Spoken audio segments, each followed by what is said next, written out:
بڑے مشہور صحابی ہیں. اللہ کے نبی صلی اللہ علیہ وسلم کی حدیثوں کو بیان کرنے والوں میں اول نمبر کے سب سے زیادہ حدیثیں انہی سے آئی ہیں. تقریباً 5300 یا اس سے زائد حدیثیں حضرت ابو ہریرہ رضی اللہ تعالیٰ عنہ نے روایت کی ہے. ان سے زیادہ یا ان کے برابر کسی نے روایت نہیں کیا ہے.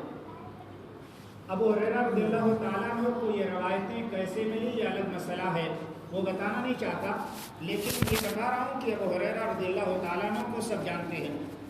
ایک دن ابو ہریرہ رضی اللہ تعالیٰ عنہ مدینہ کے بازار میں گئے. بازار میں کیا ہوتا ہے؟ لوگ سامان کے لین دین میں مشغول ہوتے ہیں، خرید و فروخت میں مشغول ہوتے ہیں. حضرت ابو ہریرہ رضی اللہ تعالیٰ عنہ نے مارکیٹ میں بازار میں دیکھا لوگ خرید و فروخت میں مشغول ہیں. ایک جگہ کھڑے ہو کر آواز لگائی، یا اہل سوق، اے بازار کے لوگوں، اے بازار والو، ما اعجزکم، تمہیں کس چیز نے عاجز اور مجبور کر دیا ہے؟ ابو ہریرہ رضی اللہ تعالیٰ عنہ کی آواز جانی پہچانی تھی. جن کے کان تک یہ آواز گئی تمام کے تمام لوگ خرید و فروخت کو چھوڑ کر حضرت ابو ہریرہ رضی اللہ تعالیٰ عنہ کے پاس جمع ہو گئے. جب جمع ہوئے لوگوں نے کہا، ابو ہریرہ کیا بات ہے، کیوں آپ نے ہمیں آواز دی ہے؟ کہا، لوگوں تم یہاں مدینہ کے بازار میں خرید و فروخت میں مشغول ہو، لین دین میں مشغول ہو، وہاں نبی کی میراث تقسیم ہو رہی ہے، نبی کی میراث بٹ رہی ہے.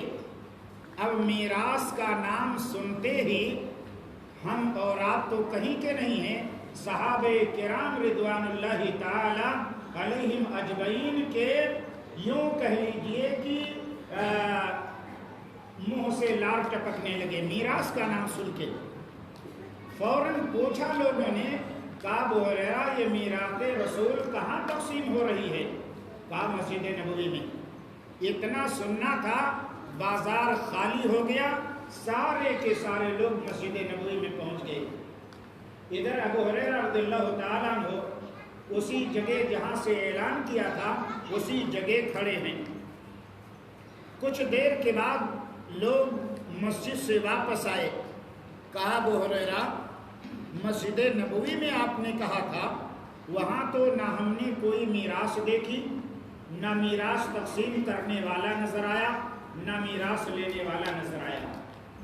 3 باتیں، نہ میراث کوئی نظر آئی، نہ میراث کا تقسیم کرنے والا نظر آیا، نہ میراث کے لینے والے نظر آئے.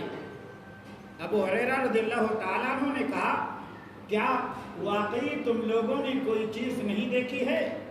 کوئی چیز تم لوگوں نے نہیں دیکھی ہے؟ کہا، ہاں دیکھا ہے، میں نے دیکھا قوم یصلون، کچھ لوگوں کو دیکھا کہ وہ نماز پڑھ رہے ہیں، وقوما یقرؤون القرآن، کچھ لوگوں کو دیکھا کہ قرآن مجید کی تلاوت کر رہے ہیں، وقوما یتذاکرون الحلال والحرام، کچھ لوگوں کو دیکھا کہ وہ حلال و حرام کے تعلق سے مذاکرہ کر رہے ہیں، آپس میں باتیں کر رہے ہیں.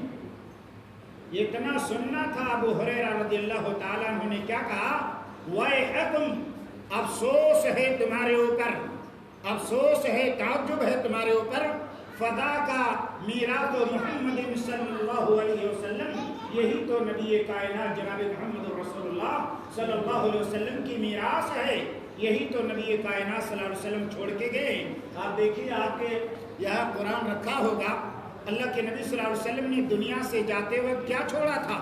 میراث میں کوئی سونا اور چاندی نہیں چھوڑا تھا، درہم و دینار نہیں چھوڑا تھا، بینک بیلنس نہیں چھوڑا تھا، کوٹھیاں زمین اور جائیداد نہیں چھوڑا تھا. آپ نے فرمایا تھا، ترکت فیکم امرین لن تضلوا ما تمسکتم بہما، کتاب اللہ و سنتی. لوگوں میں تمہارے درمیان 2 چیزیں چھوڑ کے جا رہا ہوں، جب تک انہیں مضبوطی کے ساتھ پکڑے رہو گے گمراہ نہیں ہوگے. ایک ہے اللہ کی کتاب قرآن مجید، دوسرے میری سنت ہے اور میری حدیثیں. کھیتی کی مثال دی میں نے، یہ واقعہ میں نے ذکر کیا. آپ نے کیا سمجھا؟ قرآن مجید محمد الرسول اللہ صلی اللہ علیہ وسلم کی میراث ہے، جسے اللہ کے نبی صلی اللہ علیہ وسلم ہمارے اور آپ کے لیے چھوڑ کے گئے۔ آپ نے اپنی زمین کو بنجر چھوڑ دیا، داہنے بائیں والا شیطان نہ ہنجار بیوقوف ناجائز طور پر اس پہ قبضہ کرے گا، اور جب وہ قابض ہو جائے گا آپ اسے چھڑانے جائیں گے، لاٹھی ڈنڈے گھونسے قتل و خونریزی کی نوبت آئے گی، اس لیے کہ آپ نے اپنی زمین کی حفاظت نہیں کیا تھا۔ قرآن نبی کائنات صلی اللہ علیہ وسلم نے بطور میراث چھوڑا ہے۔ یہ میراث کس کے لیے ہے؟ ہمارے لیے ہے، آپ کے لیے ہے، آپ کے لیے، آپ کے لیے۔ اس امت کے ہر فرد کی میراث ہے قرآن مجید۔ جیسے زمین کی آپ نے حفاظت نہیں کی، نہ ہنجار آپ کے زمین پر قابض ہو جائے گا، ایسے نبی کی چھوڑی ہوئی میراث قرآن کی حفاظت ہم نہیں کریں گے، اسے سینے سے نہیں لگائیں گے، نہ ہنجار وسیم رضوی جیسے آئیں گے اور کہیں گے 26 آیتیں قرآن کی نکال دینا ضروری ہے، یہ قرآن کی آیتیں نہیں ہیں۔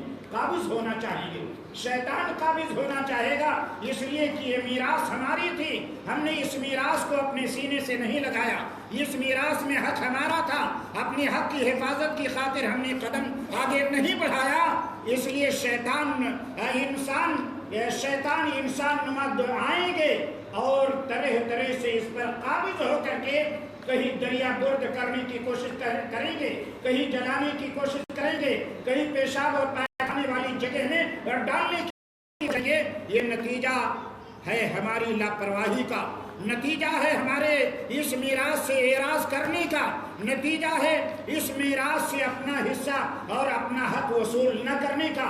میں آپ سے پوچھنا چاہتا ہوں، چند افراد ہی بیٹھے ہیں، رمضان مبارک کا مہینہ آنے والا ہے، اور گزشتہ رمضان مبارک کا مہینہ جانے کے بعد سے لے کر 10 مہینہ آج 13 دن ہو گئے۔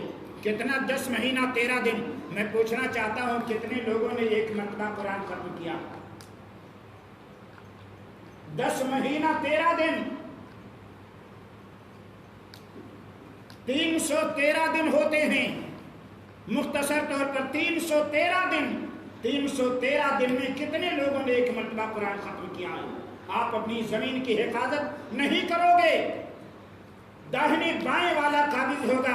آپ اپنی اس میراث قرآن کی حفاظت اپنے عمل کے ذریعے نہیں کرو گے، تلاوت کے ذریعے نہیں کرو گے، تو ایسی صورت میں نہ ہنجار اس پہ قبضہ جما کے اور جیسا چاہیں گے کرنا شروع کریں گے۔ اور ایک بات بتاؤں، یہ تو قرآن کے ساتھ ہوگا، قرآن سے اعراض جب ہم اور آپ کریں گے، اسے قرآن سے اپنا حق وصول کرنے کی کوشش نہیں کریں گے، قرآن کے ساتھ یہ رویہ اختیار کیا جائے گا، بعض پرس کس سے ہوگی قیامت کے دن؟ ہم سے اور آپ سے ہوگی، ہم سے اور آپ سے ہوگی۔ اِنَّا نَحْنُ نَزَّلْنَا الذِّكْرَ وَإِنَّا لَهُ لَحَافِظُونَ، اللہ نے ضرور کہا ہے، لیکن ہمارا ایمان ہے حقیقی طور پر کہ اللہ حفاظت ضرور کرے گا؟ ایمان نہیں ہے۔ ایمان اگر ہو واقعی معنوں میں، یقیناً حفاظت ہوگی، اور قیامت کی صبح تک یہ قرآن منوان انشاءاللہ باقی رہے گا، زندہ رہے گا، قائم و دائم رہے گا، یہ ہمارا ایمان ہے۔ لیکن زبانی ہمارا ایمان، ہمارا ایمان عبد المطلب کے ایمان کا آدھا بھی نہیں ہے، عبد المطلب کے ایمان کا آدھا بھی نہیں ہے۔ اب عبد المطلب کے ایمان کے آدھے کی بات بتاؤں میں، جب ابرہہ نے خانہ کعبہ کو ڈھانے کا پلان بنایا، لشکر لے کر مکہ کے باہر آ کر کے جب ٹھہرا، وہاں مکہ کے باہر اونٹ اور بکریاں چل رہی تھی، ابرہہ کے لشکر نے اس پر قبضہ جما لیا، اپنے گراؤنڈ میں کر لیا۔ مکہ کے سردار عبد المطلب کو پتا چلا کہ ابرہہ کے لشکر نے میری بکریوں اور میرے اونٹوں پر قبضہ جما لیا ہے۔ عبد المطلب آئے، ابرہہ سے ملے، کہا ابرہہ تمہارے لشکر نے میرے اونٹوں اور میری بکریوں پر قبضہ جما لیا ہے،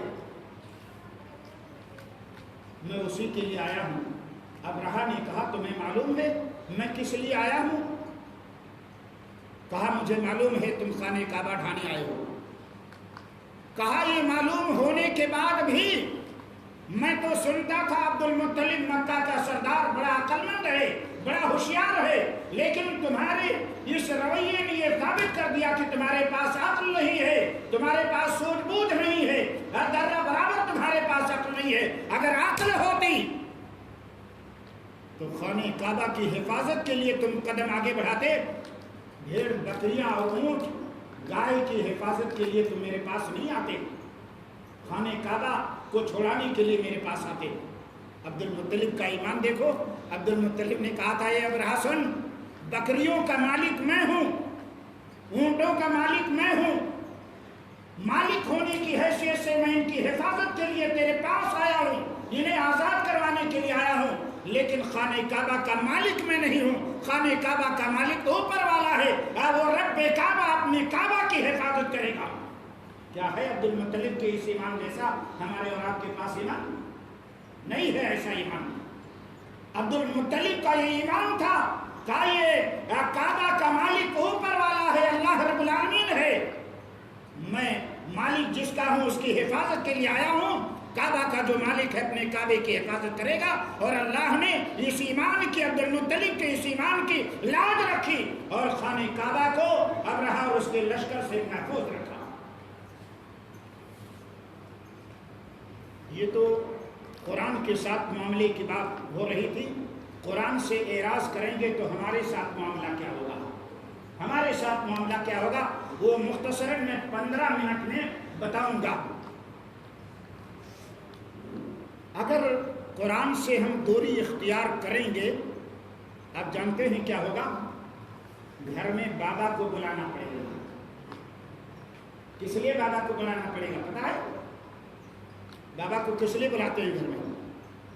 شیطان جب گھر پہ یا گھر کے کسی فرد پہ مسلط ہو جاتا ہے تو بابا کو لوگ بلاتے ہیں چھڑانے کے لیے، ایسا ہے کہ حالانکہ علاج ہمارے گھر میں قرآن موجود ہے، اس جنات اور شیطان کو بھگانے کے لیے اس علاج کو مفت میں استعمال کرنا ہے، مفت میں یہ علاج کرنا ہے، وہ علاج ہم نہیں کر پاتے، اور شیطان کے آنے سے پہلے اپنے گھر کو شیطان سے محفوظ رکھنے کی تدبیر نہیں کر پاتے، اور جب شیطان قابض ہو جاتا ہے مفت کا علاج نہ کر کے اپنے ایمان کا سودا کرتے ہیں، اور اپنے ایمان کا سودا کرنے کے ساتھ ساتھ اپنی جیب کا بھی سودا کرتے ہیں۔ ایمان بھی جاتا ہے اور جیب بھی جاتے ہیں، جیب خالی ہوتی ہے۔ قرآن نے تو کہا، کیا کہا؟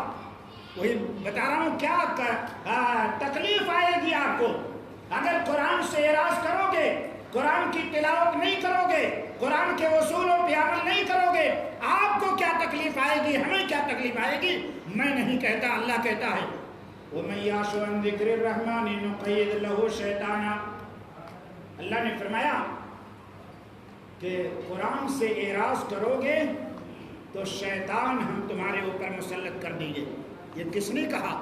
میں مسلط نہیں کروں گا، آپ مسلط نہیں کریں گے، اللہ کہہ رہا ہے نُقَيِّضْ لَهُ شَيْطَانًا، قرآن سے اعراض کرو گے ہم تمہارے اوپر شیطان مسلط کر دیں گے، فَهُوَ لَهُ قَرِينٌ، یہ شیطان تمہارا دوست ہوگا، اور جب شیطان تمہارا دوست ہوگا، ہمارا دوست ہوگا، تو مسجد میں نہیں لائے گا، ناچ اور سینما ہال اور تھیٹر میں لے جائے گا۔ ابھی ناچ ہونے لگے اس کا 4 گنا بھیڑ ہو جائے گی، اس لیے کہ شیطان مسلط ہے، شیطان قابض ہے، اسی لیے ناچ کی محفل میں لے جائے گا، ذکر و اذکار کی محفل میں نہیں لائے گا۔ فرشتہ اگر مسلط ہوتا تو یہاں لے کے آتا، لیکن فرشتہ مسلط نہیں ہے، شیطان مسلط ہے، اس لیے مسجد میں نہیں آنے دے گا، ذکر و فکر کی مجلس میں نہیں آنے دے گا، قرآن کی تلاوت کے قریب آنے نہیں دے گا۔ اور مسلط کس نے کیا؟ اللہ رب العالمین نے۔ کہ وَمَن يَعْشُ عَن ذِكْرِ الرَّحْمَنِ نُقَيِّضْ لَهُ شَيْطَانًا فَهُوَ لَهُ قَرِينٌ، کہ جو قرآن سے اعراض کرے گا ہم اس کے اوپر شیطان مسلط کر دیں گے۔ اب شیطان مسلط ہوگا، اس کی مختلف شکلیں، وہ الگ مسئلہ ہے۔ یہ دنیا کا ایک عذاب، دنیا کی ایک تکلیف میں نے بتائی، ورنہ 4-5 تکلیفیں میرے پاس ہیں بتانے کے لیے، لیکن مختصراً میں بتا رہا ہوں یہ دنیا کی تکلیف۔ قرآن سے آپ اعراض کریں گے، میں اعراض کروں گا، مریں گے، مرنے کے بعد پہاڑ پہ ہمیں رکھا جائے گا کہ درخت پہ؟ کہاں رکھا جائے گا؟ زمین میں رکھا جائے گا۔ زمین میں رکھنے کے بعد لوگ چلے آتے ہیں واپس جب چلے آتے ہیں تو منکر و نکیر آتے ہیں. کون؟ اے بندے بیٹھ اٹھ کے بیٹھا لیا. من ربک کا، تیرا رب کون؟ ما دینوں کا، تیرا دین کیا؟ من نبیوں کا، تیرے نبی کون؟ کہتا ہا لا ادری، ہا لا ادری. عربی پڑھا نہیں ہے دنیا کے اندر، عربی سمجھتا نہیں ہے، لیکن قبر میں فرشتہ جب سوال کرے گا عربی میں وہ سمجھے گا کہ یہ کیا سوال کر رہا ہے، اسی لیے عربی میں جواب دے گا ہا لا ادری، ہائے افسوس مجھے نہیں معلوم. تو فرشتہ کیا کرے گا آپ جانتے ہیں؟ صحیح بخاری کی روایت ہے، فرشتہ کہے گا لا دریتا ولا تلیتا. تجھے جو یہ جواب نہیں بن پڑ رہا ہے نا کہ میرا رب اللہ ہے، میرا دین اسلام ہے، میرے نبی محمد رسول اللہ صلی اللہ علیہ وسلم ہے، یہ اتنا آسان جواب جو تجھے نہیں بن پڑ رہا ہے، جواب نہیں دے پا رہا ہے، وجہ کیا ہے؟ لا دریتا ولا تلیتا. تو نے نہ تو قرآن مجید کی تلاوت کی دنیا کے اندر اور نہ تو قرآن کو سمجھنے کی کوشش کیا ہے دنیا کے اندر. کیا پتہ چلا کہ اگر قرآن ہم پڑھیں گے نہیں، قرآن سمجھنے کی کوشش نہیں کریں گے، قرآن پر عمل کرنے کی کوشش نہیں کریں گے تو قبر کی منزل میں فرشتوں کے سوالوں کا جواب نہیں دے پائیں گے. یہ ہماری سزا ہو رہی ہے قرآن سے دوری اختیار کرنے کی بنیاد پر. قرآن کے ساتھ کیا ہو رہا ہے وہ ہم سن رہے ہیں. کہیں یہاں جلایا گیا، کہیں یہاں پھینکا گیا، یہ کیا گیا، وہ کیا گیا، یہ آیتیں نکالو، وہ آیتیں بڑھاؤ، یہ گھٹاؤ، وہ بڑھاؤ، یہ ساری باتیں ہو رہی ہے یہ قرآن کے ساتھ. لیکن قرآن سے دوری اختیار کرنے کے نتیجے میں یہ ہمارے ساتھ ہو رہا ہے. خالی اگر اتنے ہی پر ہو جائے، فرشتہ کہہ دے جاؤ اللہ دریتا ولا تلیتا، تجھے جواب نہیں بن پڑا اس لیے کہ تو نے قرآن کی تلاوت نہیں کیا، قرآن سمجھنے کی کوشش نہیں کی، تب تو معاملہ اچھا ہوتا.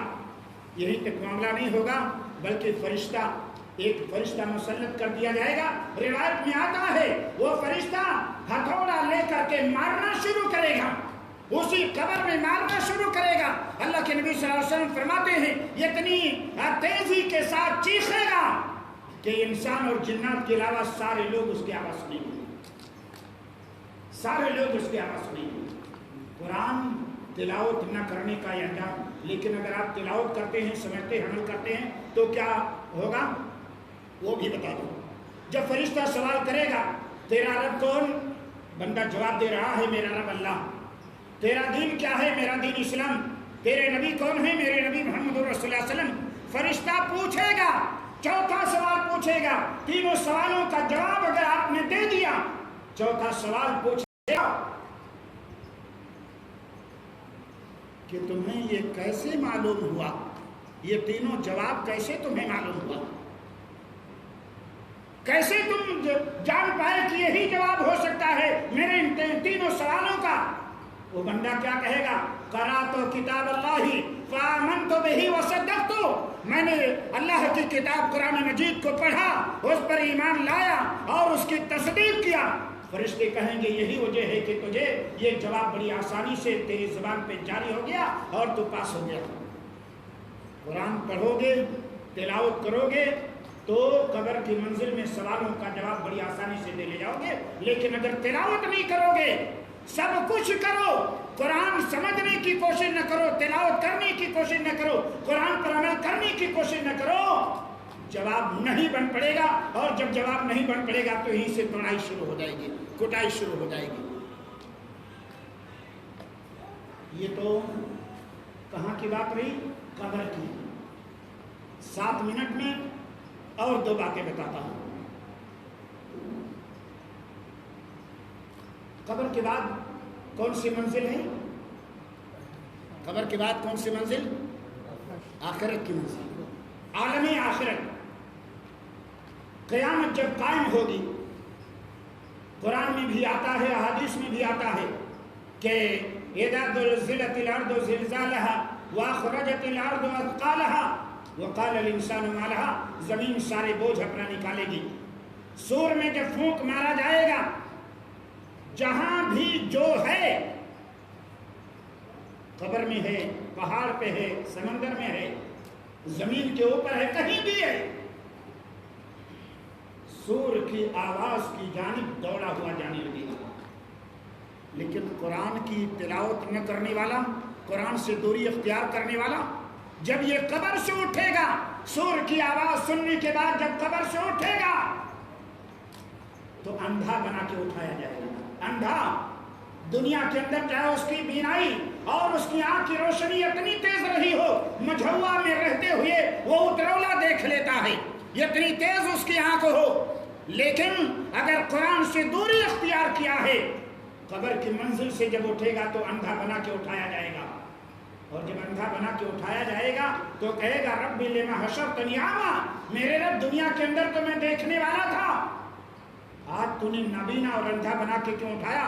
اللہ رب العالمین کی جانب سے جواب دیا جائے گا کذالک اتتک آیاتنا فنسیتها وکذالک اليوم تنسیٰ، میری آیتیں، میرا قرآن تیرے پاس گیا لیکن تو نے نابینا پن کا، اندھے پن کا مظاہرہ کیا، ایسا لگ رہا تھا کہ دنیا کے اندر تجھے دکھائی نہیں دیتا کہ قرآن تو پڑھے، نابینا پن کا مظاہرہ کیا، تو نے اس کی جانب توجہ نہیں دی، اعراض کیا، اس سے اپنا تعلق نہیں جوڑا، وَكَذَلِكَ الْيَوْمَ فَكَذَلِكَ الْيَوْمَ تُنْسَىٰ، آج تیری کیا حالت ہے، تیرے ساتھ تیری کیسی درگت بن رہی ہے، تیری جانب کوئی توجہ نہیں دی جائے گی۔ یہ ایک سزا۔ دوسری سزا بتا دوں، 3 سزا بتاؤں گا، ایک تو بتا دیا اس لیے کہ بہت اہم ہے۔ قرآن سے اعراض کرو گے، دنیا کے اندر مقدمہ ہمارے اور آپ کے خلاف اگر کورٹ میں چلا جائے اور یہ پتہ چل جائے کہ 1 لاکھ دینے کے بعد میں بری ہو جاؤں گا، میں جیت جاؤں گا، تو 1 نہیں 1.25 لاکھ آپ دینے کی کوشش کرو گے، ایسے ہے کہ نہیں؟ اپنے آپ کو بری کرنے کے لیے سب کچھ قربان کر دینے کی کوشش کرو گے، قیامت کے میدان میں بھی قرآن سے اعراض کرنے والے، قرآن کی تلاوت نہ کرنے والے کے خلاف مقدمہ دائر کیا جائے گا، مقدمہ دائر کیا جائے گا، اور یہ مقدمہ کون دائر کرے گا؟ محمد الرسول اللہ صلی اللہ علیہ وسلم مقدمہ دائر کریں گے، اور کس کے دربار میں، کس کے کورٹ میں یہ مقدمہ ہوگا؟ اللہ رب العالمین کے دربار میں مقدمہ دائر کیا جائے گا۔ وقال الرسول یا ربی، وقال الرسول یا ربی ان قومی اتخذوا هذا القرآن مہجورا، رسول کہیں گے میرے رب میری اس قوم نے قرآن مجید کو چھوڑ دیا تھا، قرآن مجید کی جانب توجہ نہیں دیا تھا، مقدمہ دائر کر رہے ہیں محمد رسول اللہ صلی اللہ علیہ وسلم، ہمارے خلاف مقدمہ دائر کیا جا رہا ہے، وہاں رشوت کی چال بازی نہیں چلے گی، مکاری اور عیاری چلنے والی نہیں ہے، ہمارا روب اور دبدبہ جاہ و جلال کام آنے والا نہیں ہے۔ کس کی جیت ہوگی؟ ہماری جیت ہوگی کہ محمد رسول اللہ صلی اللہ علیہ وسلم کی جیت ہوگی؟ نہیں، ایسے جیت نہیں ہو جائے گی کسی کی، اللہ بھی دلیل مانگے گا، گواہ پیش کرو، محمد رسول اللہ صلی اللہ علیہ وسلم، اس لیے کہ مدعی ہی کو گواہ پیش کرنا ہوتا ہے، گواہ پیش کرو، آپ نے ان کے خلاف مقدمہ دائر کیا ہے، گواہ پیش کرو۔ اللہ رب العالمین محمد رسول اللہ صلی اللہ علیہ وسلم سے بھی گواہی مانگے گا، گواہی دینے کے لیے کون جائے گا؟ انسان نہیں جائے گا، انسان نہیں جائے گا، یہ قرآن جائے گا، یہ قرآن گواہی دینے کے لیے جائے گا۔ اسی لیے نبی کائنات صلی اللہ علیہ وسلم نے فرمایا القرآن حجت لک او علیک، قرآن یا تو تیرے خلاف گواہی دے گا یا قرآن تیرے موافقت میں گواہی دے گا۔ یہاں کس کے ہمارے موافقت گواہی دے گا؟ قرآن ہم نے سینے سے دور کیا ہے، اپنی زندگی سے دور کیا ہے، قرآن کی جانب ہم نے توجہ نہیں دی ہے، کیا قرآن ہمارے موافق گواہی دینے آئے گا؟ یقیناً نہیں، ہمارے خلاف قرآن گواہی دے گا، اور جب گواہی پوری ہو جائے گی تو کیا ہوگا؟ اب جانتے ہیں کیا ہوگا؟ اب ایک اور روایت سنا کے ختم کرتا ہوں، کیا ہوگا؟ اللہ کے نبی صلی اللہ علیہ وسلم نے فرمایا من جعلہ امامہ قادہ ومن جعلہ خلف ظہرہ ساقہ الی النار۔ ابن حبان کی روایت ہے، علامہ البانی رحمہ اللہ نے اسے حسن قرار دیا ہے۔ یہ روایت تھوڑی لمبی ہے لیکن آخر والا ٹکڑا میں نے پڑھا ہے جو اصل مقصود ہے۔